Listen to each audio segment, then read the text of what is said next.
The first game is in the book, the first W is on the board. But there's been plenty happen since the game on Sunday night. A couple of injuries, a player that's left, a player that's come, and also a new jersey released. I'm joined tonight by the amazing Nadgy Lee. Unfortunately, Paul's not here, but come and join me in Nadgy after the intro by the amazing Gathering of Strangers.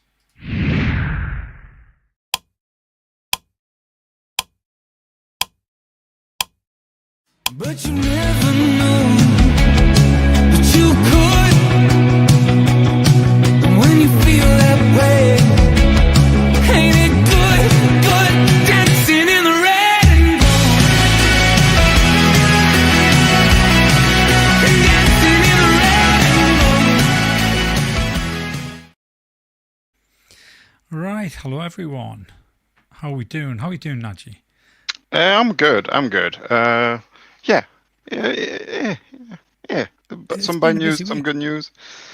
Yeah, it's been a busy week as far as the 49ers are concerned. Yeah. Some things we expected, some things we didn't expect. I think there's been a couple of blows since Sunday night. Obviously, a kind of a big win, and a little bit madness going around. Yeah. Yeah. Yeah. Or a lot of madness. Yeah, Probably a lot of madness based on how much that madness is costing people. So we've got a few topics to talk about tonight. Obviously, the burning topic is the one that we're all discussing on the review show. And that was the controversy around our kicker and whether or not he's going to go. So we've got that to discuss and his replacement. We've also going to go through some of the injuries, talk about those, talk about how they're going to impact the team, what we're going to do next, who's going to step up, who needs to step up, and whether or not they can actually fill a void. And also the rivalry jerseys. They were released this morning. And I've had quite the last 2 hours trying to order one of those jerseys. I kind of made it a bit of a chore to get on there and get the jersey I want, purely because I saw a code uploaded. Little did I know, after it told me I was successful, it actually cancelled my order. So let's start off with Moody, because I think that's hold on. much... One thing we need to talk about before that is massive thank you to Red Jet Shell. She said she can't be here tonight. Massive thank you, Red Jet Shell. Massive thank you for giving us $5. Very, very much appreciated. This will go towards paying for this StreamYard and all that. So it's amazing. Thank you so much. It will. Shame you can't be here. Podbean is literally due to renew tomorrow. There you go. Yeah, so that's well timed as well. Hi Ty, how are you doing? Hope you enjoyed the game on Sunday. Dan's Evening, here. Dan. Anthony is here. Colin's here. Thomas is here. Stefan's here. A lot of people today. 21 views. That's pretty good, guy. Thank you so much for being here. That is pretty good. Well, I mean, like I said, there's been a lot of news that's come out of Santa Clara in the last few days. So let's start off with Jake Moody. Yeah. I don't think anybody's going to be surprised that he's being waived. There could be a couple of 49er fans somewhere that were always thinking Shanahan's going to keep him. He's so stubborn. He's going to keep him. But he's actually done it. He's getting rid of him. I know. Are you surprised? But no, that's exactly what I wanted. So a little bit. I didn't think it would happen so fast. I thought maybe it would. I think Gareth alluded to it. Maybe it would get another shot, see if he could redeem himself and be basically perfect. But I think what happened.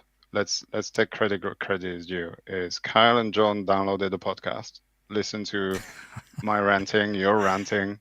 And they just went, you know what, we can't upset those guys anymore. Let's get rid of them. We will take credit for it. I think Shanahan's reaction on the sideline said it all, to be honest. You could just see that was a guy that had enough. Yeah. And I think he did really well to stay reasonably professional on the sideline. He didn't ball him out on the sideline.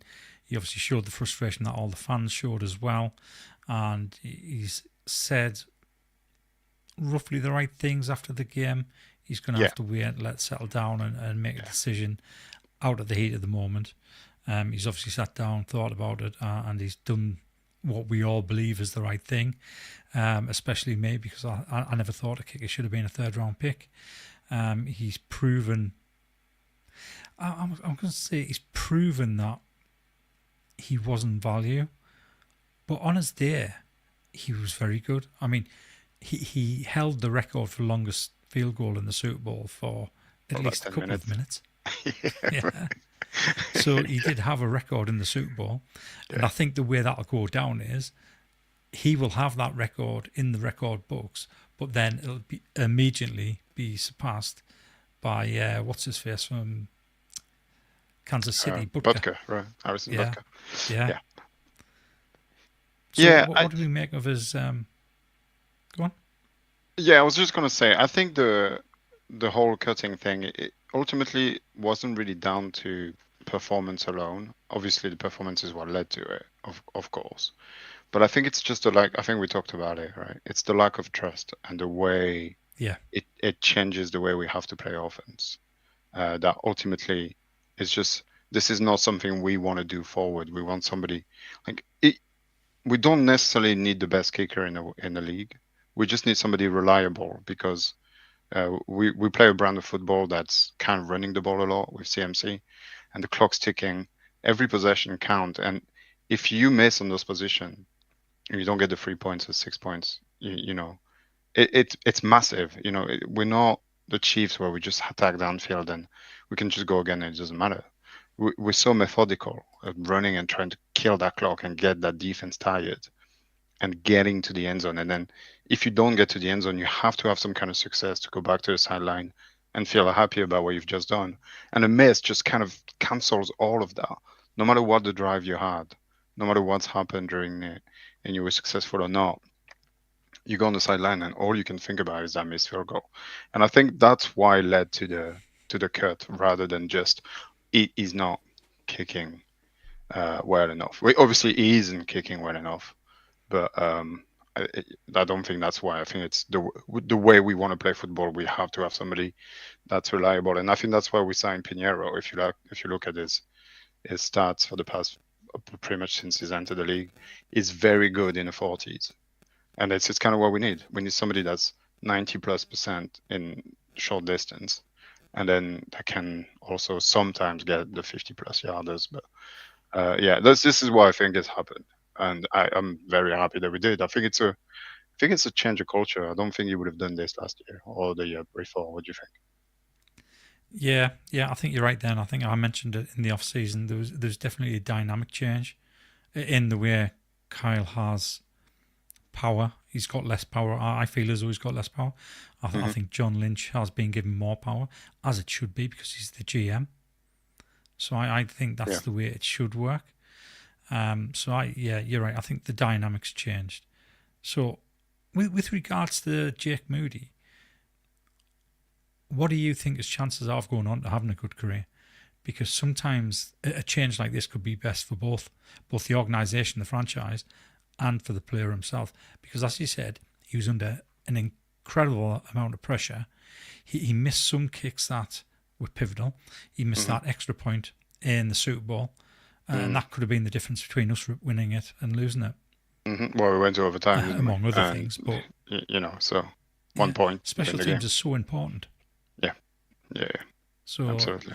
Yeah, I mean, personally, I think he will go on and have a decent career. I think he'll get over this. I think somebody's going to pick him up.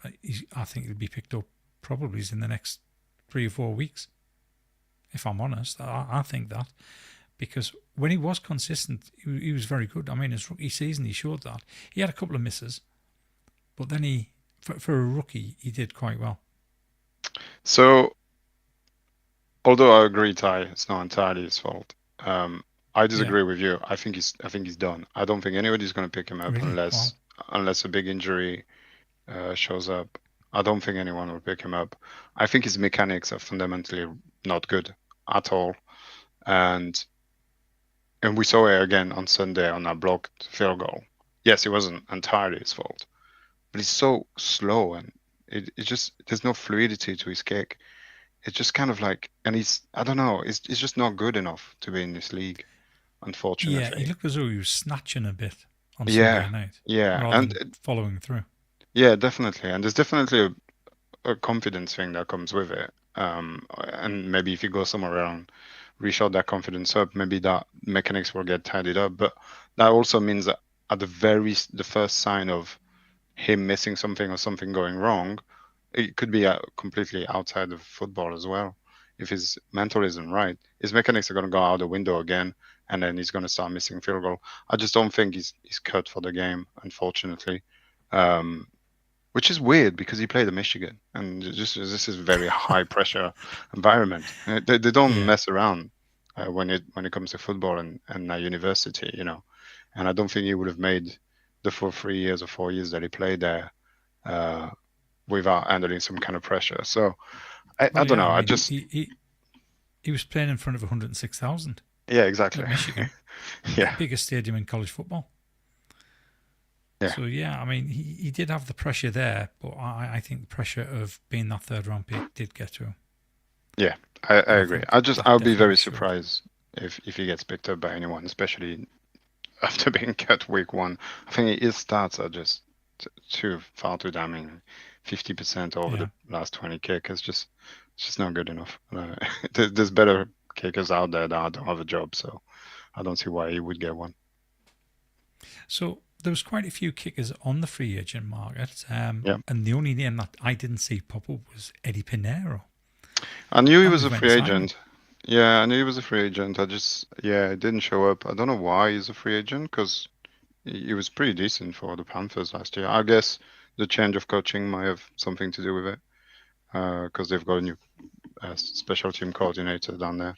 That's not what I expected us to take. I thought we were probably going to go veteran, Greg Joseph or Badgley or something like that, just as a stopgap until we figure out what to do. I don't know if I'm happy. Honestly, I don't really want to talk about kickers all that much. I just want him to kick field goal and then just made them. That's it. I saw on Twitter tonight somebody posted saying, I'd love the camera to be on Kyle Shanahan if Eddie Pinheiro's first kick is from the 30-yard line and he shanks it. Yeah, that would. God. I mean, it's almost like black humor, because obviously we don't want him to shank it. We want him to make no, but we kind of do it. But it would be interesting to see what the reaction's like on the sideline if that does happen. Len Dog saying they didn't want to pay him. Apparently, that's why he got released. That makes sense. Right. That does make sense. So, I mean, personally, to me, a kick is a kicker. You get one or two that go through the career and are pretty much consistent. Robbie Gould. Yeah. I mean, Gould. He was brilliant. Yeah, but Gould, I don't know if you remember, obviously he was with the Bears for the longest time, but they got rid of him because I remember he had that a couple of season down was years. really bad, but that was your fault, Nadgy. I just want to put it out there. I mean, after your bold prediction, you killed the season straight away. Yeah, that's true. Yeah, I did. That was my bad. I will never ever do that ever again. The jinx of the century. Eddie Pinheiro, then. Yeah. No, I won't be talking about him. I'm just happy we got a kicker. That's good. Yeah. I mean, not much else to say. Let's just move on and let's hope we don't have to talk about special teams, apart from good things, which so far has not been great. But yeah, I mean, it was the first competitive game. I think it'll take time to bed in. I think the moves in the off-season were the right moves, both on the player personnel with special teams and obviously the special teams coach. I think it'll just take a little time to bed in. Like I said on the review show, that was effectively our first pre-season game. It was like a pre-season game because the starters weren't really playing. Oh, they didn't play at all. In maybe a drive or two. Yeah, so it's going to take a couple of games for all that to bed in, people to get used to each other. So, the bad news, Kittle on IR already, hamstring injury. So he's going to miss the next 4 games, which is disappointing because I wouldn't have minded seeing Kittle do a repeat of his New Orleans run from 2019 with 4 players hanging off the back of him while he's had his face mask tugged. And we've got a lot of our members out there for the game. We've got 10 from the 49 Faithful UK. Going to be in New Orleans this Sunday. Wow. So that's quite a show on there. So, yeah, I mean, that's a big blow. It is a big blow, But he did go out quite early on Sunday night. And Jake Tonges and, God, what you call our tight end? Luke Farrell. Farrell. Luke Farrell. That's Yeah. it. They're going to have to step up. I think there's a lot of pressure going to be on them both, especially Tongas. I mean, he got his first, second, and third receptions in the NFL all on Sunday night, with the first being a touchdown. So I think there might be a lot of expectation there. But looking back at that catch, he made that catch. He saved Brock Purdy from getting another interception there. He's a big lad. He can fight for it.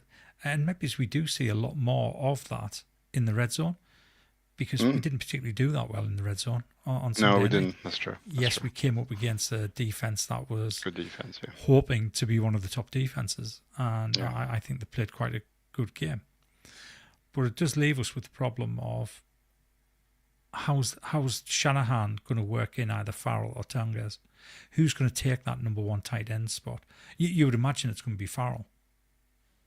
Because he was essentially brought in for his blocking ability anyway. Yeah, I don't know. I think we did do a lot more two tight end set, so I'm expecting maybe at least the same amount. I guess Braden Willis is going to get elevated from practice squad to jump in. Let's talk Kittle first, and then we can talk about how we're probably going to move this. This is the standard. Kittle is injured and is going to miss a few time this season. Hopefully it'll be the one and only.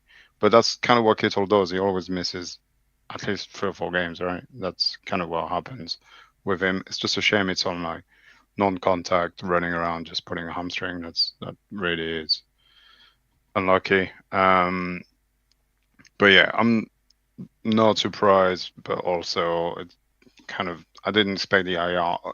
I think we put him on IR because it's easier than freeze a spot. You don't have to do like with the roster manipulate it in a way that is a bit weird, bringing people, cutting people, just to make sure Kittle is still on the team. So I think that's what we do. Maybe it'll be good in 3 weeks. So you just need the extra week to make sure. So that's my take on Kittle's injury anyway. I think it's just did the next 3 opponents not play a big part in the decision to put him on IR so quickly? Well, I don't know. We are playing the Cardinals, right? And yeah, but we are playing them at home as well. At home, that's true. So and the Rams after Cardinals that, right? at home, followed by the Jags at home. Oh, the Jags. That's right. Yeah, maybe. That's a good point, actually. I mean, the schedule is pretty weak throughout, so I think it was just kind of like, let's just do it. Let's get him right for the season. Give him 4 weeks. Yeah. And then we have him, and then hopefully he'll stick till February. As for what we're gonna do, I kind of agree with Steven. I think we're gonna see a lot more of this man rather than Tonges and Farrell. Yeah, I obviously they're gonna have to be involved a lot more, and hopefully Braden Willis can step up too. But yeah, I think we're gonna see a lot more of Juice, hopefully, and we're gonna need to, because I don't know what JJ's status is. I don't know what Brock's status is. We can talk about that in a bit. I think JJ is trending to play next week. I don't think there's anywhere near as bad, whereas Brock's a little bit different.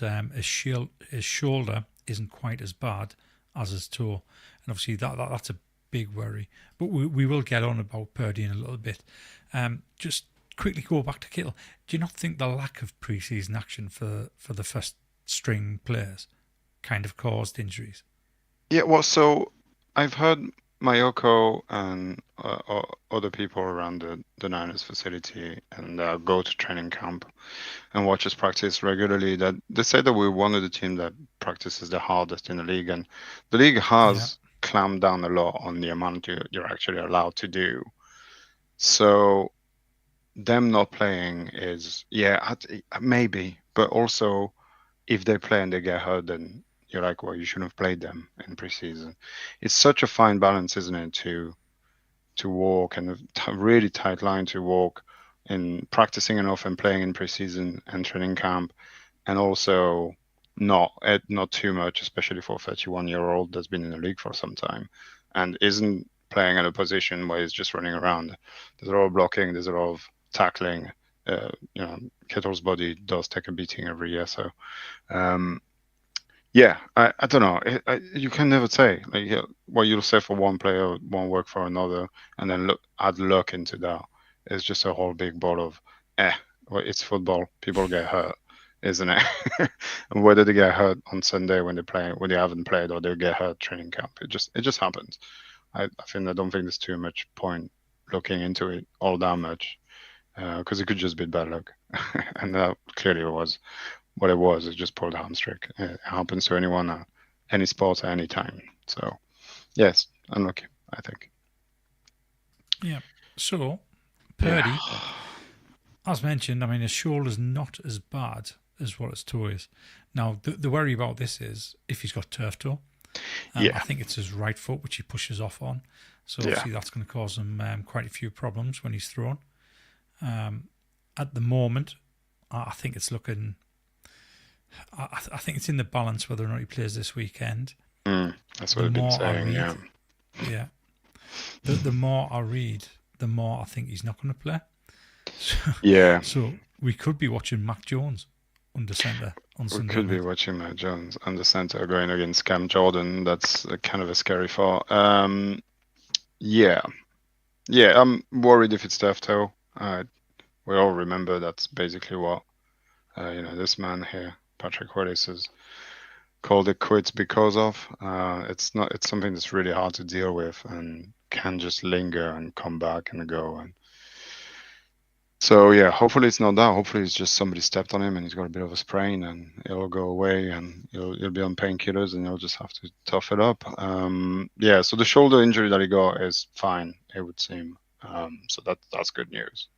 But the toe is a concern, and the lack of decisive diagnostic from the team is concerning. Because usually when there's an injury, they tell you, it's this, and it's going to take this long to heal. Or it's nothing, it's fine, you'll play.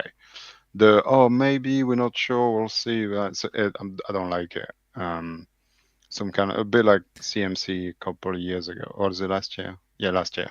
We didn't hear anything about it, and then all of a sudden he was out for the season. So he was off to Germany to see a specialist. That's when it kind of came out what it actually was. So Purdy's shoulder, I don't think he did that on the one and only sack that the Seahawks. No, I think it's a combination. Because he didn't seem to go down on the shoulder. I was a little bit worried about his legs, the way his legs were going down as he was sacked. But I don't think it was on that sack, so I'm not quite sure where he got that shoulder injury. But regardless of that, it doesn't look as though the shoulder's going to keep him from playing.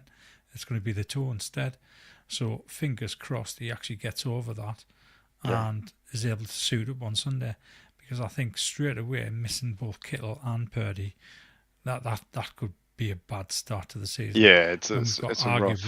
The easiest start to the season of any team. Yeah, that's rough. We are going to NOLA, which is, they're not really that good. I think apart from Cam Jordan, they're not as scary. We'll go on to that on Thursday when we do the preview. But I think we taught everybody really well. Everybody's kind of excited to see Jones, actually.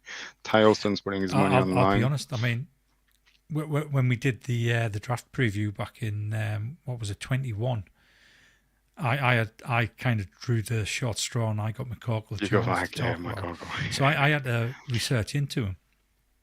And to be honest, looking at the game tape from college, he was quite a good quarterback. He was accurate. He got the ball out of his hands quick. Yeah, he had a half decent deep ball. I think he can throw it a little bit further than what Purdy can, with a little less effort.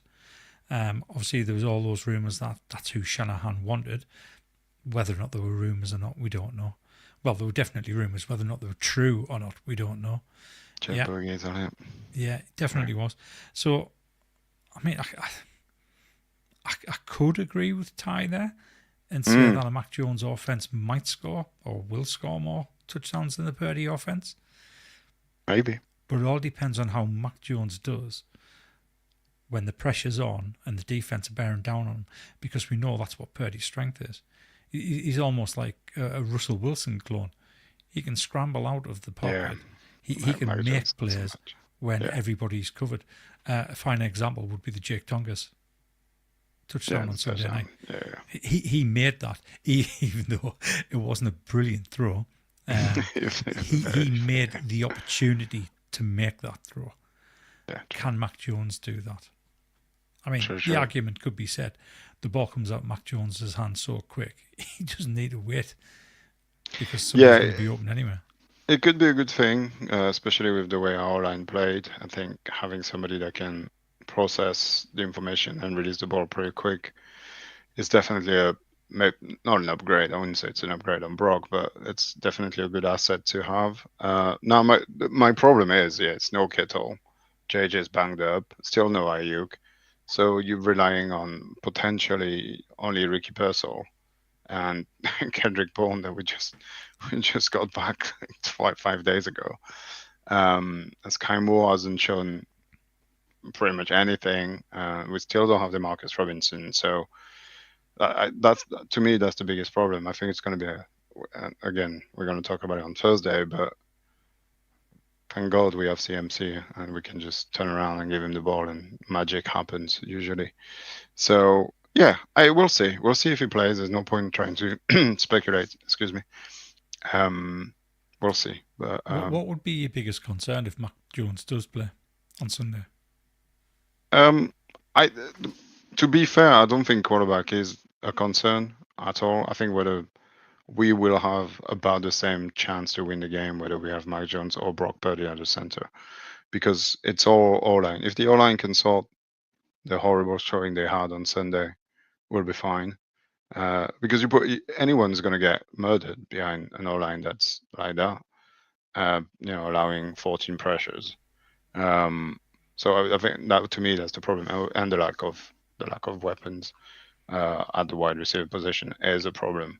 It doesn't matter who's throwing the ball if no one's there to catch it.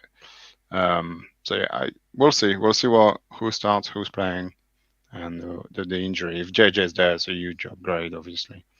It will also be nice to see what he's capable of and whether he can be a good backup and get us a win when we need it, because that's what you want out of your backup. So it's interesting. So I didn't think we would be there week 2, but here we are talking Mac Jones. Crazy stuff. Quarterback controversy returns to San Francisco. Imagine if he goes out and is 400 yards for 5 touchdowns.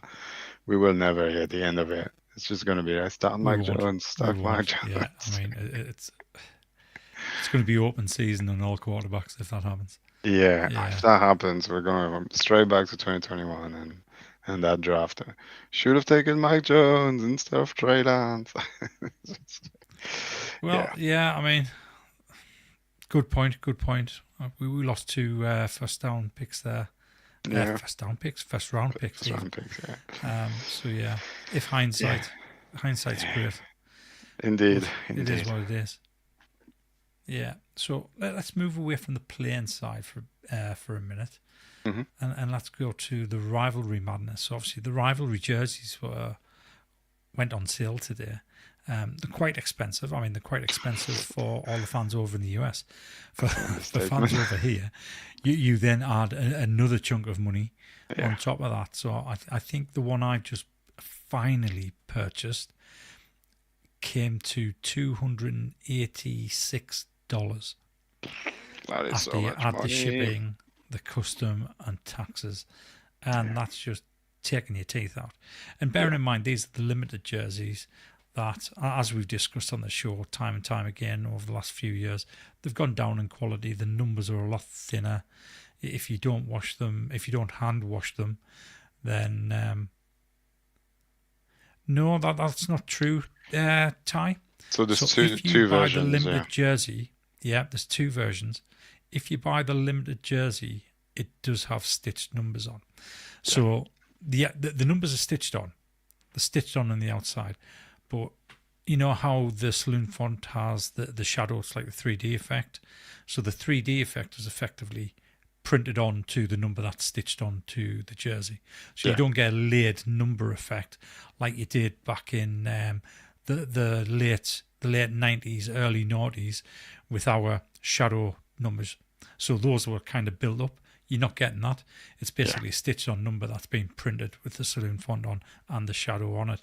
But it does look a lot better quality than what the limited jersey's been for the last couple of seasons, where it's been a heat transfer number.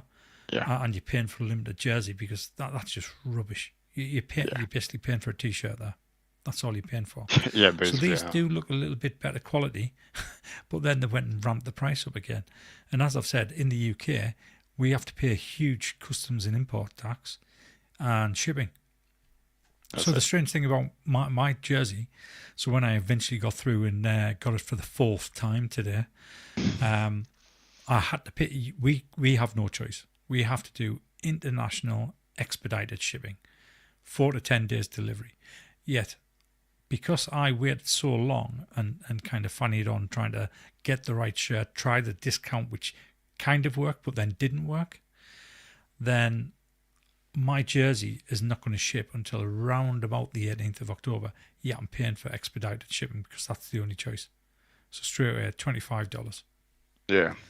So Yeah, we it's no- kind of get screwed over a little bit over in the UK because A NFL lot. Europe shop is not like the NFL shop in the US. Yeah, no, The quality is absolutely garbage compared to the US one. They regularly make mistakes on the jerseys. Sometimes I've seen New York Giants road jerseys come out with 49ers across the top of them and vice versa. It's just crazy. Absolutely crazy at how bad fanatics are. And Roger Goodell doesn't care.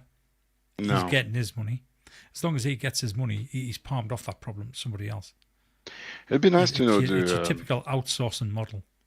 Yeah, it would be nice to know the share of the the outside of US market, and it must be 10% or less than that, and therefore it's not worth investing more money and time and making sure the products are good. But yeah, the fact that you can't get the right stuff and already in a warehouse here, so you don't have to pay the extra shipping and the tax on top of that, and it's priced accordingly rather than priced from the US GDP, and then you have to pay tax on top of that, which makes it $280 for a jersey is ridiculous.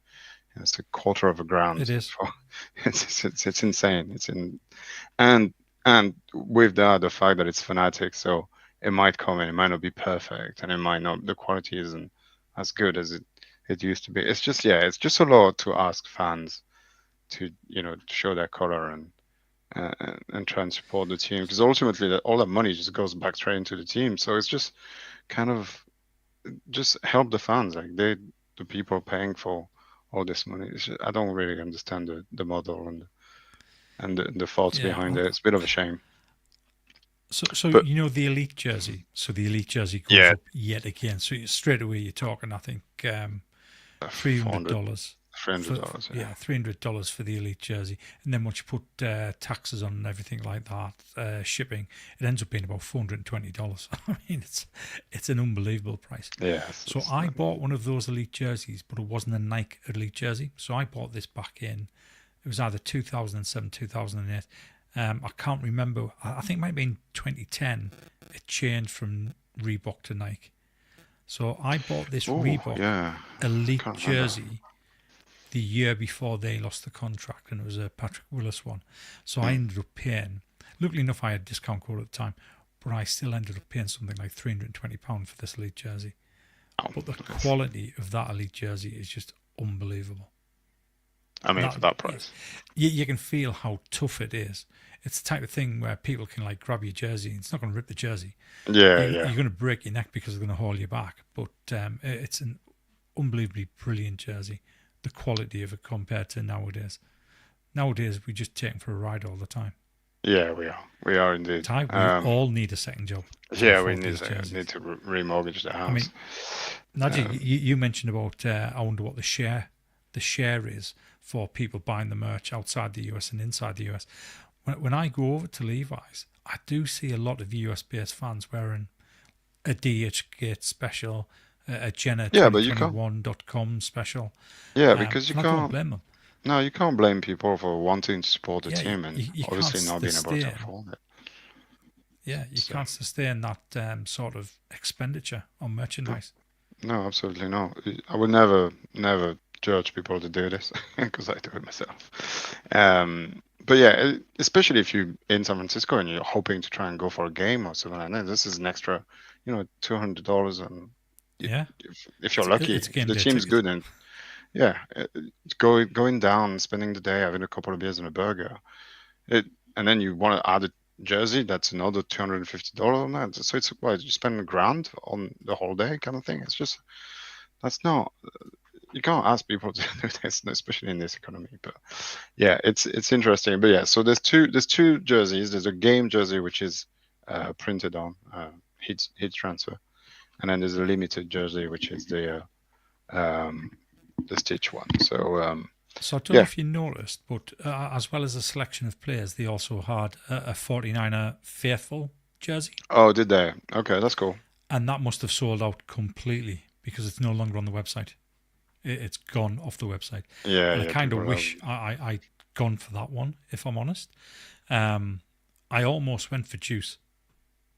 I nearly got Juice. I've already got a photo. Oh, that would have been cool. I've got Rathman's jersey. But yeah, Yeah. I almost went for Juice. In the end, I've gone for CMC. When I say in the end, it's because I had to cancel 2 jerseys. Then the third jersey was cancelled by Fanatics. And then once my bank card had eventually been unblocked by my bank, I could then go and get the CMC. But it just means that I'm not going to get it until the 18th of October. Or it's not going to ship until the 18th of October. Well, you're getting shamed. Yeah, it's going to You're take getting us ages to shamed. get that one. You're getting shamed by Gav. I know, well, that's what reminded us when I saw the Notorious Gav come up. That's why I thought I'd just mention that. So I think he went to China yeah. because he bought himself a 54 Freddy Wooger jersey. I don't know who that guy is. But I hope you get a Freddy Wooger. That'd be that's the pretty risk funny. when you go to DHK very much Jenna so. jersey. Very much so. Yeah. I hope your jersey is good there, Gav. Yeah, I mean, we in danger of turning this into a merch show, but Jenna2021.com, I've had 2 jerseys from there now, and both of them been excellent. Yeah, no, a little bit big, a little bit on the big side, but the numbers have been the right size.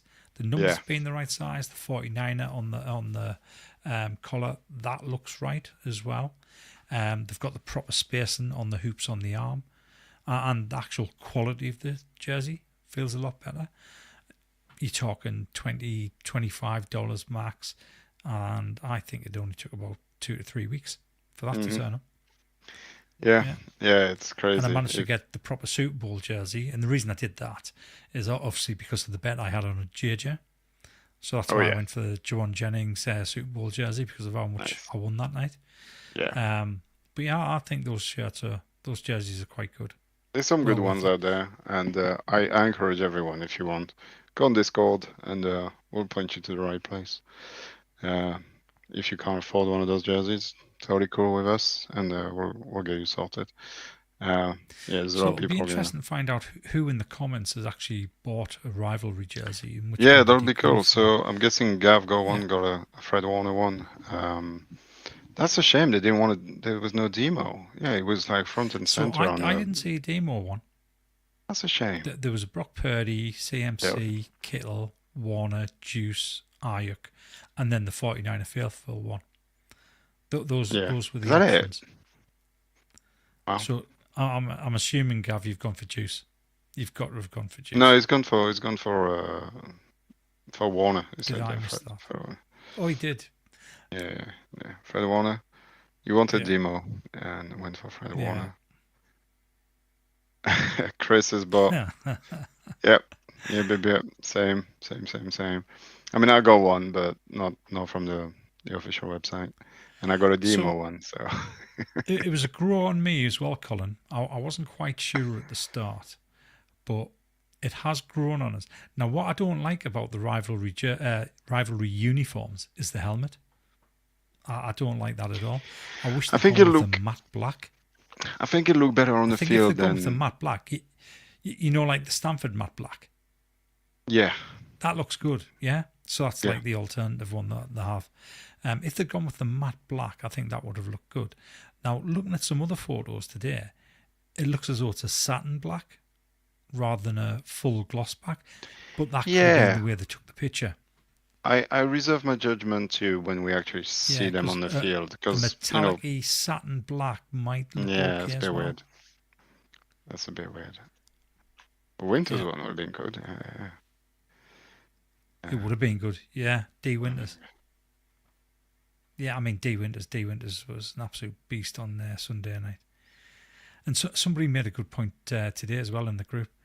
The salute to service jersey is more than likely going to be released in the next couple of weeks. Yeah. So I would expect that to be released sometime at the start of October. Ooh, Richard with the Williams, even after the performance. Interesting. Fair. You know, I mean, that's not a bad shout. I've got a Joe Staley jersey. Yeah. It was almost legit. I'm surprised you don't have a puny jersey. That's You know, I nearly got one. I nearly ordered one from Jenna 2021.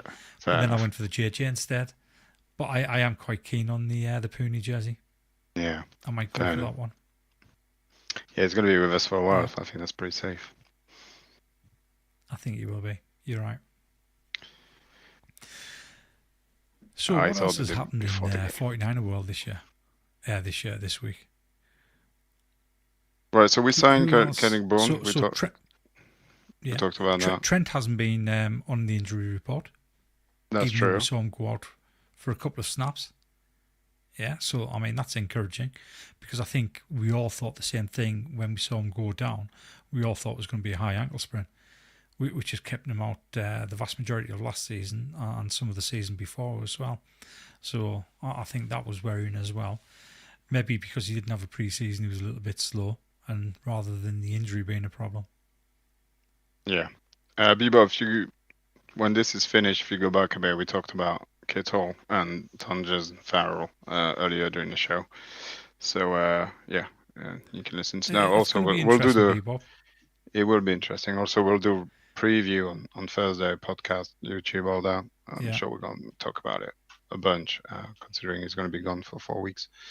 I wanted, we can talk about Seattle again quickly, things that maybe we didn't cover during the review, maybe a couple of points you wanted to talk about. I'm very surprised we didn't see Nick Martin at the very least dressed up. Healthy scratch, didn't even dress up despite playing rather well during the preseason. What did you make of that? Well, it was a surprise. I mean, as you said, it was a healthy scratch. We took him, third round? So you kind of expect him to be in the active roster on the very first game day. Mm-hmm.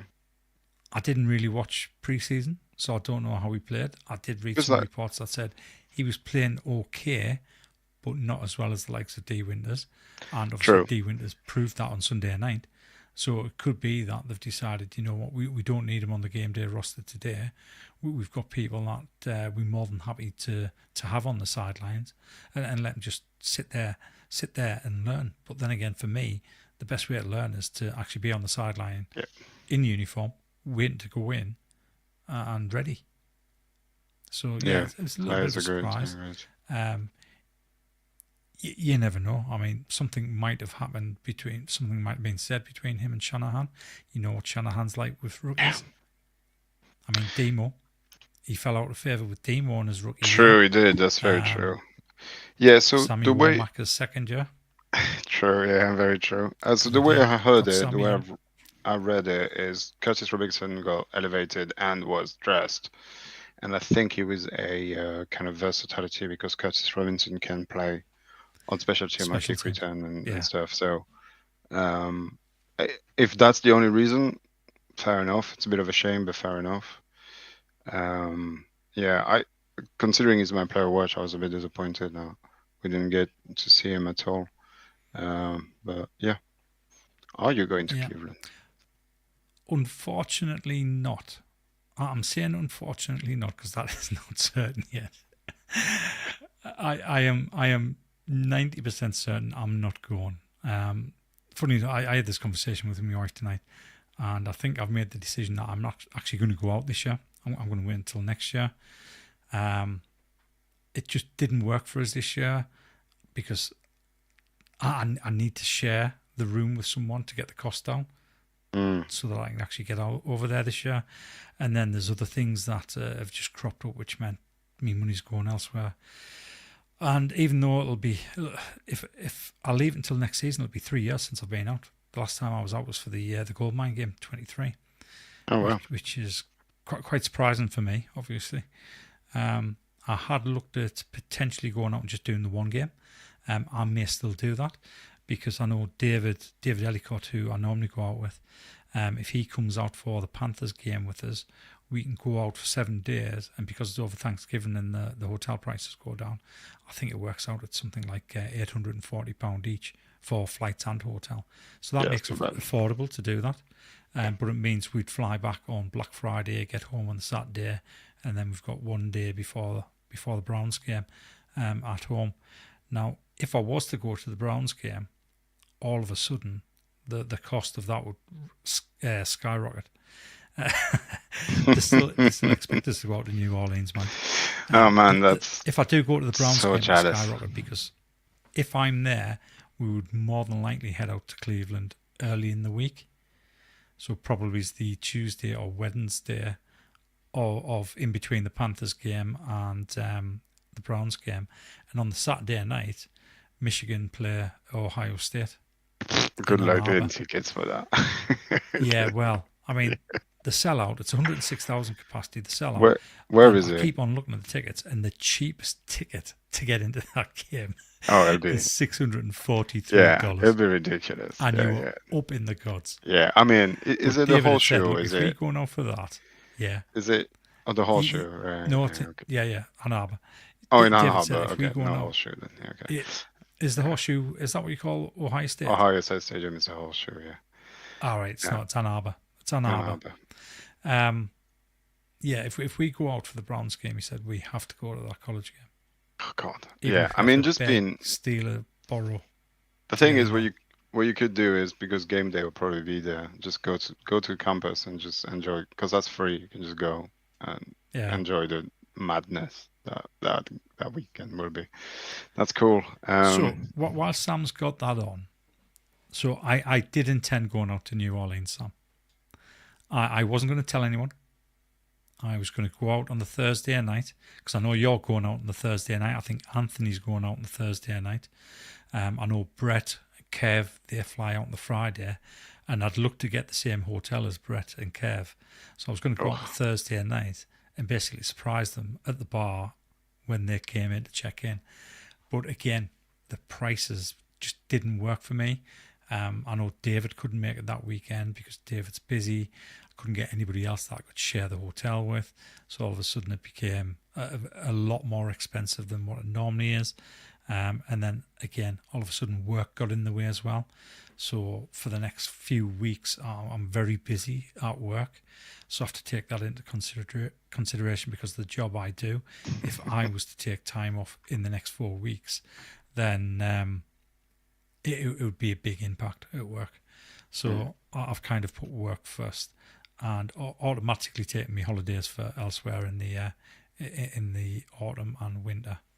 Namely, after every single Red Eye game, I've taken the full tatey picking week off because my wife works in the school, but it also gives us options to go away.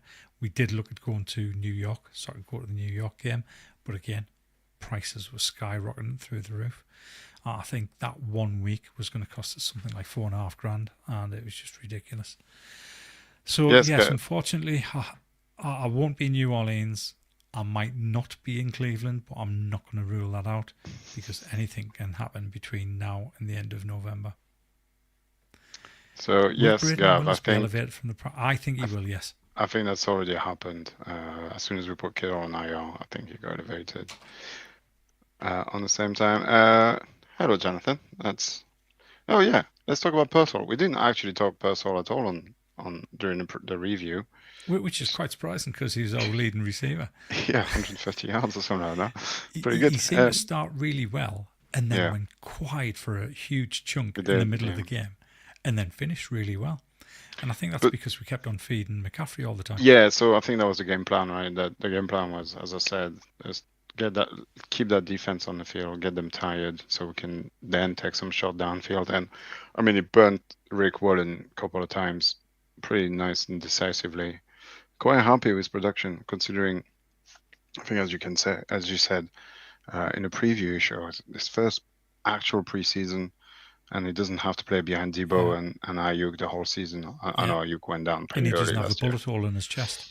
Yeah, and he doesn't have a bullet hole in his chest. Well, he and, still and- does have a bullet hole in Well, his yeah. chest. But it's been sewn up. So I mean, yeah, it's always going to be there. Yeah. so He yeah, doesn't have pretty a fresh impressed. wound. Pretty impressive with his performance. I'm happy. I think you want to see consistency, don't you, out of your wide receiver? And I think Ayuk was kind of the same his first year, second year. Yeah. It's just like he had a good game and then it kind of disappeared, and he would have a good game and you could see the pieces until he kind of put it all together and could back to back being reliable. But the chemistry is good. I think he's pretty fast. He's got good hands. His route running is So- very decent. So yeah, good stuff. When we get everybody back, wide receivers, so we've got Purcell, we've got Ayuk, we've got JJ, we've got Kendrick Bourne, we've got Demarcus Robinson. How would you rate that wide receiver room? With everybody, or with Ayuk and Robinson? With Ayuk With there as everyone. well. So with I all think five, it's yeah. I think it's up there. It's complete. You know, you've got a bit of everything in there. And if you sprinkle, let's not forget we've got Jacob Cowing somewhere on POP that could come back, and guy that can And kind of Jordan top, Watkins. and Jordan Watkins. Jordan which Watkins, looked- yeah, Jordan Watkins looked really good in pre-season. yeah, it from looked what I really, really gather. excellent. Not that I watched it. Yeah, no, but he did look very, very good. Yeah. Yeah, I think it's complete. You know, Ayuk, Purcell are kind of two big bodies, can catch the ball pretty much anywhere, sideline in the middle. And then you add Skymers, Demarcus Robinson, that can be fast underneath Fred. I don't know. I like it. We'll see when it's all together, and hopefully we can get, you know, Kettle as well involved in that passing game.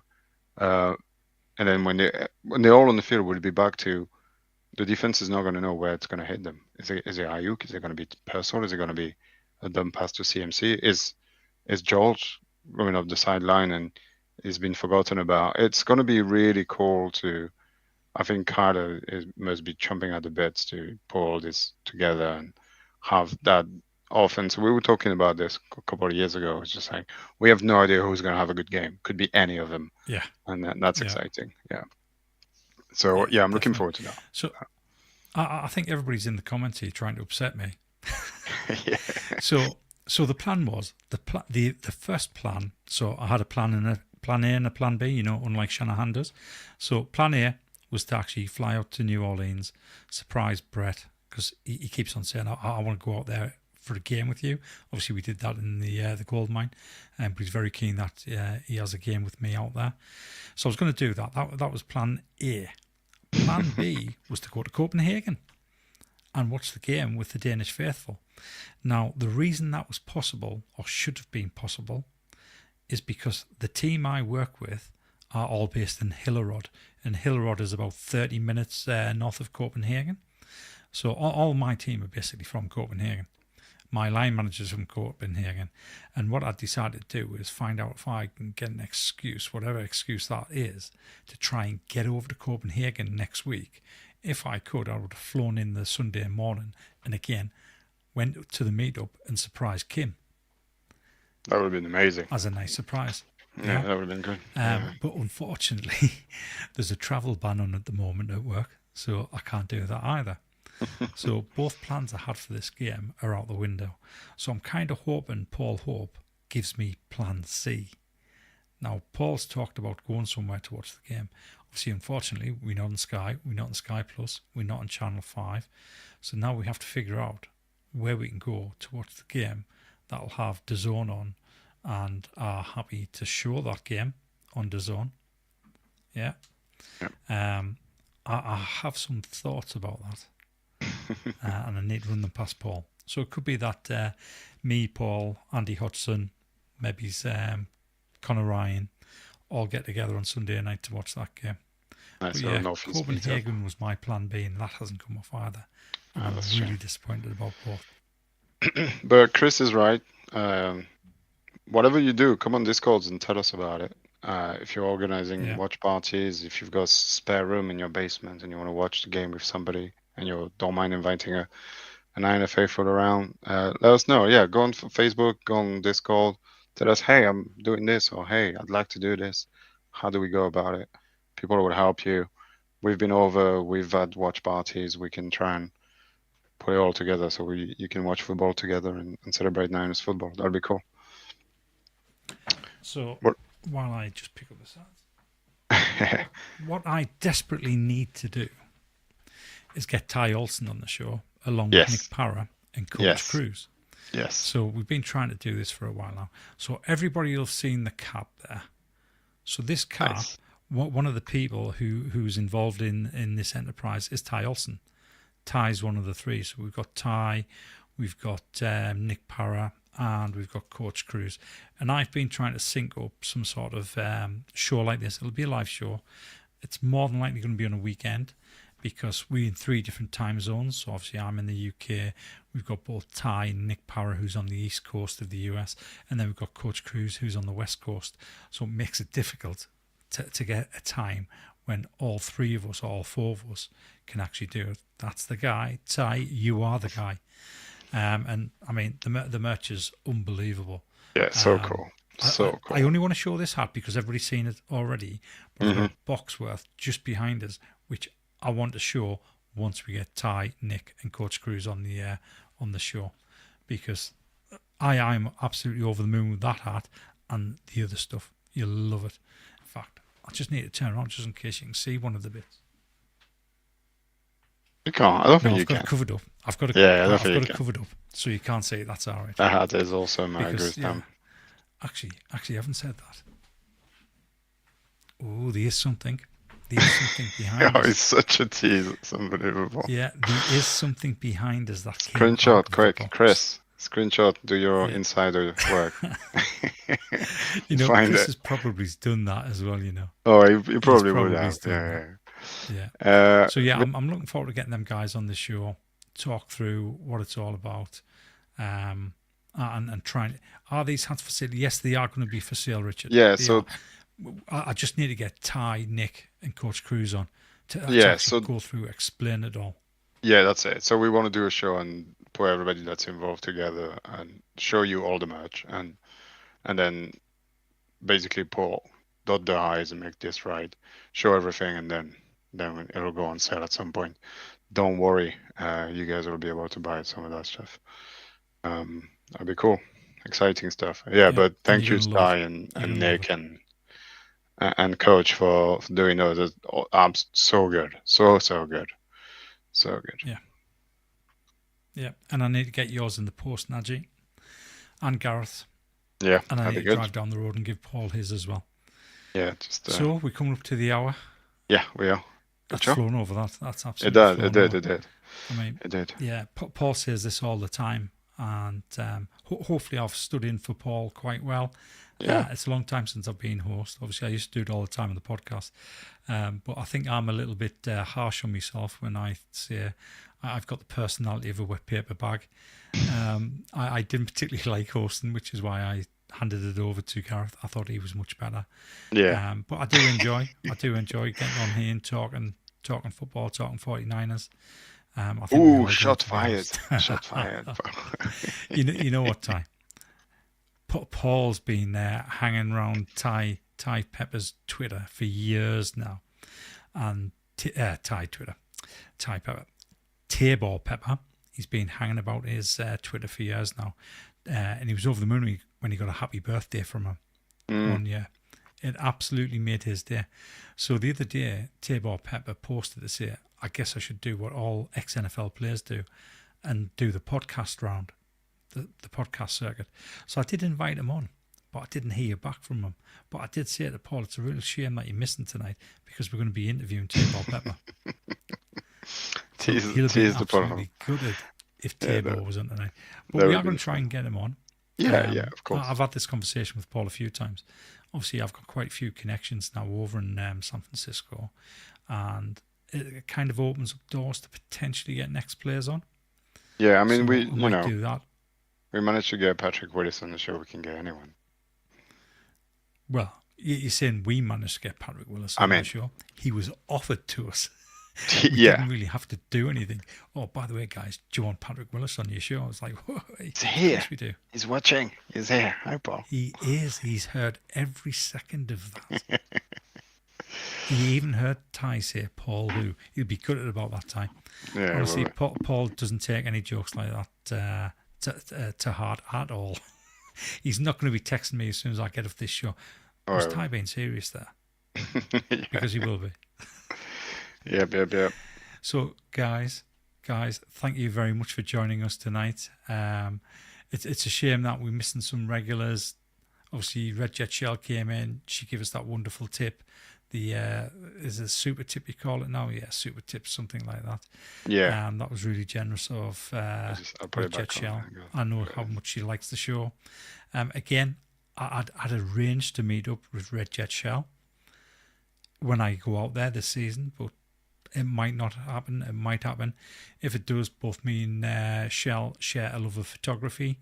She's been through all the photos I took back in 2022, and she's twisted my arm to take her on a photo walk around San Francisco, because apparently I was taking photos of stuff that she hadn't realised was in San Francisco.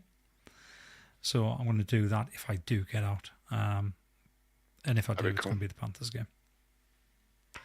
So any last words, Nadgy? No, thanks for hosting. This was fun. We jumped on to take Paul's place because he's very busy at the moment and can't do. And season's in full swing. We didn't really have something to talk about, and then news just kept dropping. So it's good to jump on and catch up with Niners stuff before the preview tomorrow. And then on to New Orleans and maybe Mac Jones. Oh my God, what? Week 2, Yeah, crazy. Can you imagine that? I'm already having nightmares, mate. I know. So there's only one last thing to say. Stay safe, guys. Bang, bang, Niner gang. Go Niners. We love the San Francisco 49ers deep in our heart. Like Joe Montana in the corner, deep card. Garrison Hurst, stiff farm going 99. Don't get it twisted, one and all with prime time. John Taylor, Jerry Rice down the